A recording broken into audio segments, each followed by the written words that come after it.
விஜயபுரி என்ற நாட்டை விஜயவர்மன் என்ற மன்னன் ஆண்டு வந்தான்.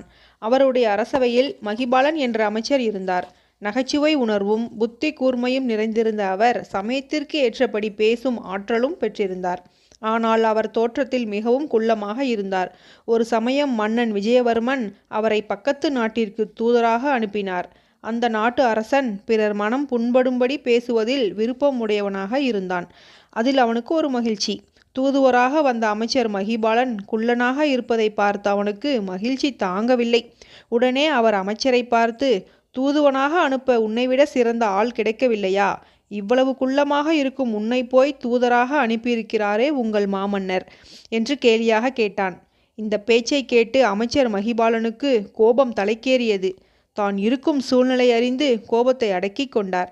உடனே அவர் அரசரை பார்த்து, அரசே, எங்கள் நாட்டில் பெருமிதமான தோற்றம் உடையவர்கள் பல பேர் இருக்கிறார்கள். அவர்கள் உருவத்தை பார்த்தால் அனைவரும் ஆச்சரியப்பட்டு போவார்கள்.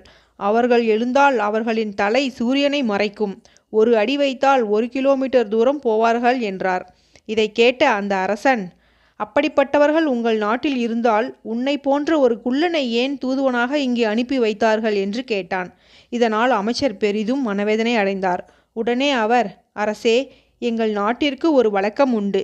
அந்த வழக்கத்திற்கு ஏற்ப என்னை இங்கே தூதுவனாக அனுப்பியுள்ளார்கள் என்றார்.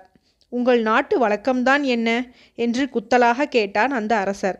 உடனே அமைச்சர் பதிலளித்தார், அரசே, ஒவ்வொரு நாட்டின் இயல்புகளுக்கும் ஏற்றபடி தூதர்களை அனுப்புவது எங்கள் மன்னரின் வழக்கம். அறிவு உள்ள அரசர் ஆளும் நாட்டிற்கு அறிவுள்ள தூதர்களை அனுப்புவார். முட்டாளான அரசர் ஆளும் நாட்டிற்கு முட்டாளை அனுப்புவார்.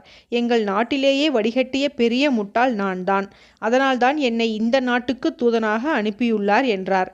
இதை கேட்டதும் அந்த அரசர் அவமானத்தால் தலைகுனிந்தார். இனிமேல் யார் மனதையும் புண்படுத்தக்கூடாது என்று மனதில் எண்ணி அமைச்சர் காலில் விழுந்து மன்னிப்பும் கேட்டார். இதிலிருந்து என்ன தெரிகிறது? பிறர் மனம் புண்படும்படி பேசக்கூடாது. அவ்வாறு பேசுபவர்கள் தாங்களே அவமானப்பட வேண்டி வரும். எனவே எப்பொழுதும் பிறர் மனம் மகிழும்படியாகவே பேச வேண்டும். இந்த கதை உங்களுக்கு பிடிச்சிருந்தா லைக் பண்ணுங்கள், ஷேர் பண்ணுங்கள், சப்ஸ்கிரைப் பண்ணுங்கள். தேங்க்ஸ் ஃபார் வாட்சிங்.